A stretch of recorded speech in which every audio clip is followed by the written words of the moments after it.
मैं question solve करने जा रहा हूँ तो यहाँ पे ध्यान से देखिए। सैंपल स्पेस हम लोग लिखेंगे वन डाई। वन डाई यानी कि हम लोग जो लूडो की गोटी खेलते हैं वो डाई कहलाता है। उसमें हम लोग देखते हैं कि नंबर्स कितने होते हैं, कितने सरफेस, 6 सरफेस और 6 नंबर्स होते हैं। तो नंबर्स हम यहाँ लिखोगे 1 2 3 4 5 एंड 6। ठीक है, एन ऑफ एस यहीं से आपका निकल जाता है 1 2 3 4 5 6। ठीक है, तो एन ऑफ एस भी आप लोगों ने यहाँ से काउंट कर लिया है। Next we will go for the questions. First event is given, is E. Event A. Event A is the even number should be there. So what are the even number? As we know, even numbers are those numbers who are divisible by 2. Means the table of 2 you can write here. 2, 4 and 6 are the even number given in this combinations. So n of A will be 1 2 3. It's very simple. Okay students, तो आज हम लोग next question को solve करते हैं। Sorry, इसमें से next question को सॉल्व करते हैं। अब सेकंड इवेंट दिया है बी। इवेंट बी क्या कह रहा है? इवेंट बी कह रहा है कि ऑड नंबर होना चाहिए। बच्चों वाला खेल रहा है, ऑड नंबर होना चाहिए। तो ऑड नंबर कौन से होते हैं? 3 5 1 1 3 and 5। The odd number are those number are not divisible by 2। These odd numbers, so these are the three numbers you are considered to be odd. So यहाँ पे 3 number पे जो odd नंबर में आ गए हैं। नेक्स्ट को पूछ गए कंडीशन नंबर 3 उन्होंने दी है कि C कैलकुलेट करो और उसमें वो इवेंट होने चाहिए जो प्राइम नंबर है। Prime number means those number who are divisible by themselves और 1, यानी एक या उससे डिविजन होने वाले हैं। तो 1 3 5 ये ऐसे नंबर है जो खुद से डिवीजन होता है इनका, 2 भी उसमें कंसीडर होगा। तो 1 2 3 एंड 5 ये ऐसे नंबर है जो खुद से डिवाइड होते हैं, तो ये प्राइम नंबर कहलाएंगे। और यहाँ पे हमारा एन ऑफ सी जो है वो हो जाता है 4। तो आई होप स्टूडेंट ये क्वेश्चन समझ में आया। नेक्स्ट क्वेश्चन के लिए हम लोग चलते हैं। यहाँ पे 2 डाइस रोल कर रहे हैं। ठीक है, नेक्स्ट क्वेश्चन में 2 डाइस को रोल किया हुआ है, तो आप 2 डाइस के लिए कैलकुलेट करोगे। तो 2 डाइस के लिए आपको क्या करना है? यहाँ पे कॉम्बिनेशन लिखना है, तो एस। जैसे कि आप जाते हो 2 डाइस करना है, आपको एक सिंपल तरीका होता है। तो क्या करना है? यहाँ पे 1 2 3 4 5 एंड 6 लिख लो। ठीक है, 1 2 3 4 5 एंड 6 1 2 3 4 5 6 1 2 3 4 5 6 1 2 3 4 5 6। कितने टाइम? 1 2 3 4 5। एक और बार हम इसको लिखेंगे 1 2 3 4 5 and 6।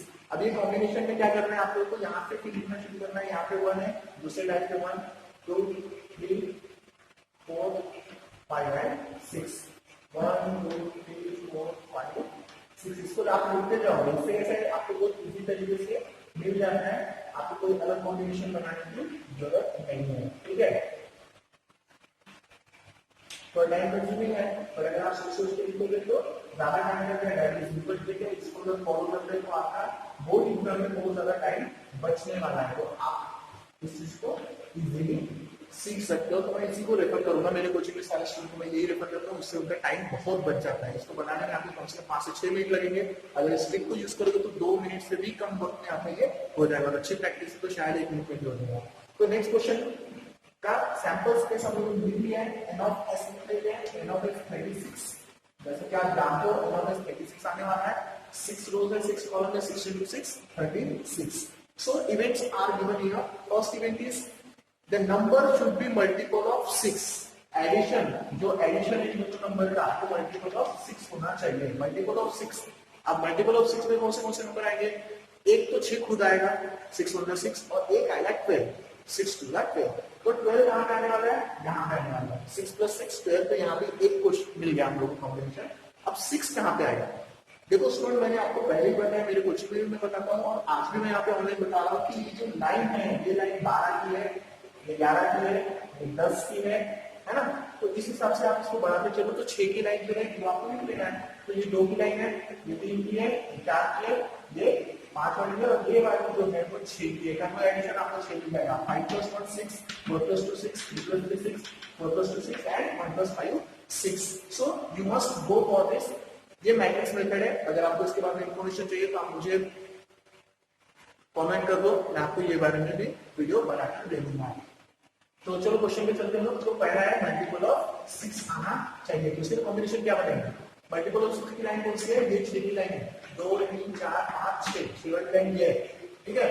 5 plus 1 then 4 plus 2 then 3 plus 3 then 2 plus 4 then 1 plus 5 and last one is 6 6. ये भी मल्टीपल ऑफ 6 आएगा तो एक ट्वेल्व होता है. ठीक है. सो द नंबर ऑफ ए क्या लिखेंगे हम लोग? एन ऑफ ए. 1 2 3 4 5 और 6 कॉम्बिनेशन आपको यहाँ पे मिल रहे हैं. चलो हम बी वेन पे आते हैं. बी वेन पे उन्होंने कहा है कि सम इज मिनिमम 10. अब बच्चा जानता है ये करने के बाद मिनिमम 10 यानी मिनिमम 10 का मतलब 10 या फिर उससे ज्यादा. तो उसमें देखो यहाँ पे ये 2 की लाइन है, 4 की 5 की 6 की 7 की. ठीक है. ये 8 की, ये 9 की और ये वाली लाइन जो है वो 10 की है. ठीक है. तो अब ये 10 की लाइन पे अगर इसका मतलब क्या होगा? आपको ये कॉम्बिनेशन स्विच करने हैं मिनिमम 10 के लिए. ठीक है. कॉम्बिनेशंस में क्या दिया है? 6 4 then 5 5 10 then 4 6 10 then 5 6 11 6 5 11 and 6 6 12. So these are the combinations and n of b will be 1 2 3 4 5 6. 1 2 3 4 5 6 yeah 6. तो ये आपका आंसर हो जाता है. और लास्ट में आपको कहते हैं कि same number on both dyers. ये तो सबसे इजी है. आप आंख बंद करके इस क्वेश्चन को आप सॉल्व कर लोगे. कुछ नहीं करना है यहाँ पे. 1 1 2 2 3 3 4 4 5 5 6 6 1 2 3 4 5 6. यहाँ का भी क्या बनने वाला है? 6 ही बनने वाला है. मैं इसको यूज कर देता हूँ students. I hope you understand. तो सी में जो दिया गया है, सी में क्या है आपका कि दोनों डाइस पे सेम नंबर होने चाहिए. तो यहाँ पे 1 1 होगा. ठीक है. 2 2 होगा और 3 3 होगा. Then 4 4 then 5 5 and next one is 6 6. The combinations, number of combination n of C will be 1 2 3 4 5 6. तो बहुत इजीली हम लोग इसको सॉल्व कर लेंगे. सिर्फ हमको कॉम्बिनेशन बनाना आना चाहिए 2 डाइस का. उसकी इजी ट्रिक्स मैंने आपको बता दी है. और diagonal method, matrix method, upper triangular, तो इससे कैसा होता है? बहुत जल्दी होता है. हमारे जितने भी टॉपर्स हैं वो इसी तरह के ट्रिक्स को यूज करके टॉपर हुए हैं. तो आप मेरे सारी वीडियोस को देखो. आपको बहुत सारी ट्रिक्स मैं बताऊंगा. अगर आपको हम लोग इसमें ज्वाइन करना चाहते हो, हमारी कोचिंग ज्वाइन करना चाहते हो तो हमें कमेंट में लिख करके हम आपको रजिस्ट्रेशन फॉर्म दे देंगे जिससे आप इजीली हमारी टीचिंग को ज्वाइन कर सकते हो. Next question is students 3 males and 2 women are in environmental committee. ये क्वेश्चन बहुत इंपॉर्टेंट है क्योंकि समझ में थोड़ा देर से आता है बच्चों को. तो सिंपल मैं ट्रिक बता रहा हूं. 2 मेल्स सॉरी या 2 mails 2 women and 3 men are in environmental committee. तो चलो मान लो वुमेन जो है उसको हम कहेंगे W1 W2 and men are M1 M2 M3. Okay. So what will be the combinations? तो सबसे सिंपल तरीका रहेगा कॉम्बिनेशन बनाने का कि पहले क्या हुआ? वुमेन को ले लो. एक वुमेन है, उसके बाद पहली वाली वुमेन फर्स्ट मैन के साथ कमिटी बनाएगी. फिर पहली वाली वुमेन दूसरे मैन के साथ, फिर पहली वाली वुमेन तीसरे मैन के साथ. ठीक है स्टूडेंट्स. पहली वुमेन का हो गया.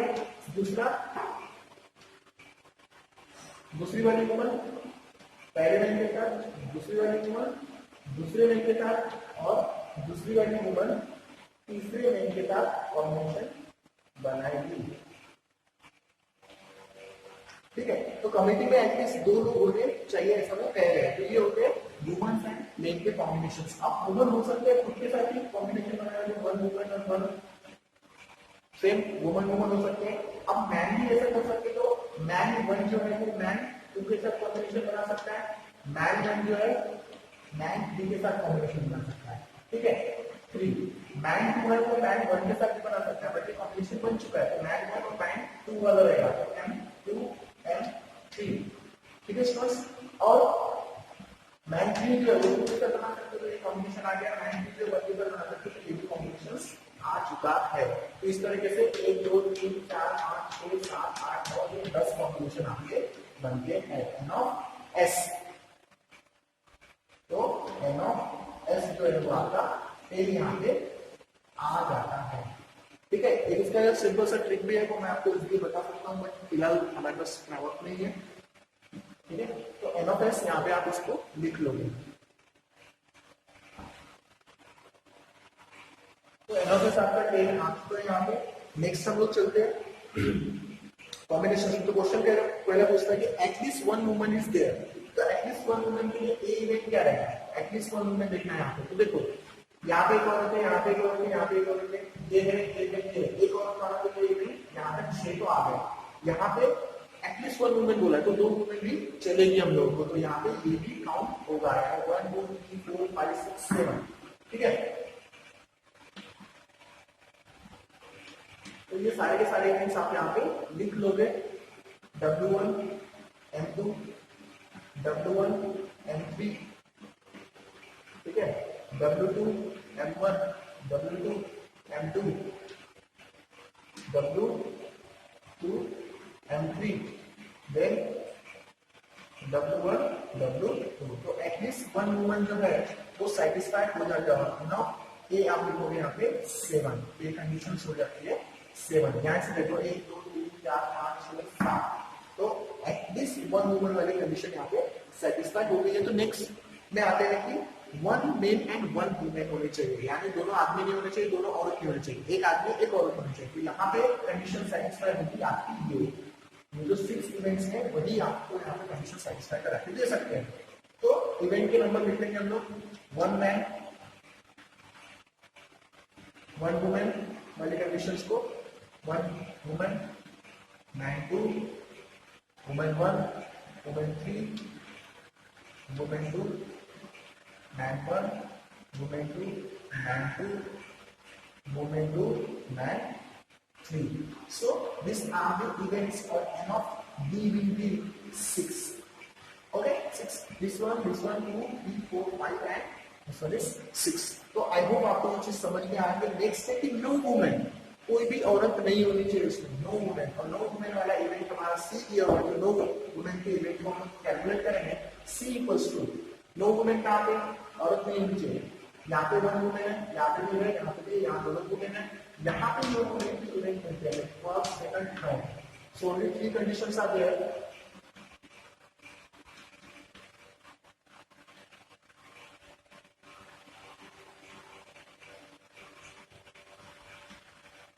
Only 3 conditions are there. So, 1, no woman is there. Only 3 conditions are possible. So, this is 1 2 3 and of C equals to 3.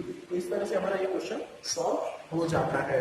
Next question में स्टूडेंट हम लोग को एक पॉइंट एक डायस को क्या करना है, यहाँ पे टॉस करना है, एक पॉइंट एक डायस। तो इसके हम लोग इवेंट्स कैसे बनाएंगे? ठीक है, तो इवेंट यानी एस जो कॉम्बिनेशन है वो कैसे बनाएंगे? तो मैं आपको एक इजी तरीका बताता हूँ। ठीक है, 1 2 3 4 5 and 6 ये आप लिख लो। 1 2 3 4 5 6 लिख लो। अब पहले कॉइन या तो मेरे को या तो टेल हो सकता है, तो यहाँ पे टेल लिखते चलो और यहाँ पे सेकंड वाले में टेल लिखते चलो। अब क्या कॉम्बिनेशन? ठीक है, तो ये सारे आपके कॉम्बिनेशंस बन जाते हैं। यहाँ पे आपके 12 कॉम्बिनेशन बनते हैं। ठीक है, N of X equals to 12 1 2 3 4 5 6 7 8 9 10 11 12। ठीक है, so 12 combination 12 events are there. Next आपको इवेंट ए कहते हैं। A is the event where head and odd number is there. Head होना चाहिए, ऑड नंबर होना चाहिए। ऑड नंबर यानी वो नंबर जिसमें 2 से भाग नहीं जाता है, यानी 3 वाला 5 वाला। ठीक है, अब सारे एलिमेंट को पहले की है जो हेड होना चाहिए, ऑड नंबर होना चाहिए। क्या होगा यहाँ पे? ऑड नंबर में 3 आएगा, 5 आएगा और 1 आएगा। तो 1 H 3 H एंड 5 H। ऐसे 3 कॉम्बिनेशन यहाँ पे बन जाते हैं N of A equals to 3। ठीक है स्टूडेंट्स, इसी वजह से कहते हैं हेड वाली लाइन और टेल वाली लाइन हो जाती है तो आपको इजीली कैलकुलेट करने में मदद मिलती है। तो इस तरह से आपको बोलेंगे कैलकुलेट किया। नेक्स्ट आपको कहते हैं कि हेड और टेल, हेड हो या टेल हो, इवन नंबर होना चाहिए। ठीक है, तो ये तो और इंटरेस्टिंग हो गया, यानी ये लाइन भी कंसीडर, ये भी लाइन कंसीडर, सिर्फ क्या होना चाहिए वहां पे, एक टेल होना चाहिए। ठीक है, तो टेल वाली लाइन कौन सी है, ये देखो, हेड और टेल जो भी हो इवन नंबर होना चाहिए। इवन नंबर कहां है, इवन नंबर है जिसमें 2 से भाग जाता है, यानी यहाँ पे ये और ये, यानी 2x 4x एंड 6x, और यहाँ पे 2t 4t एंड 6t, ये आपके कॉम्बिनेशंस यहाँ पे मिल जाते हैं। ठीक है, तो कितने कॉम्बिनेशन मिले आपको, 1 2 3 4 5 एंड 6, तो एनफ b इक्वल्स टू 6, तो ये भी होगा आपका क्वेश्चन सॉल्व। नेक्स्ट आता है कि number on the surface is greater than 7 and tail on the coin, मतलब they are joking with you, वो सिर्फ आपको मजाक करना चाहते हैं, बिकॉज 7 तो डिजिट में होता ही नहीं है। डायस अगर फेंकते हो उसमें कितने सरफेस होते हैं, लूडो खेलोगे आपने, डायस में सरफेस होते हैं 6 और नंबर भी होते हैं 6, 7 नहीं होता है। इसका मतलब यहाँ पे कोई भी कॉम्बिनेशन 7 वाला नहीं है, तो आपका मैट्रिक्स क्या बनेगा, सी यूनिट के लिए बनेगा नल मैट्रिक्स या फिर एंटी मैट्रिक्स या फिर जीरो मैट्रिक्स, आप इसको बोल सकते हैं। तो एन ऑफ सी आपका 0 हो जाता है, क्योंकि ऐसा कोई इवेंट नहीं है जिसमें आपको 7 नंबर मिलने वाला है। ठीक है स्टूडेंट्स, तो आई होप आपको ये कैलकुलेशन समझ में आएंगे, नहीं समझ में आए तो आप कमेंट कीजिए, दूसरे वीडियोस में आप बना रहा हूँ, नेक्स्ट वीडियोस डिस्क्रिप्शन में आपको मिल जाएंगे, तो जुड़े रहिए हमारे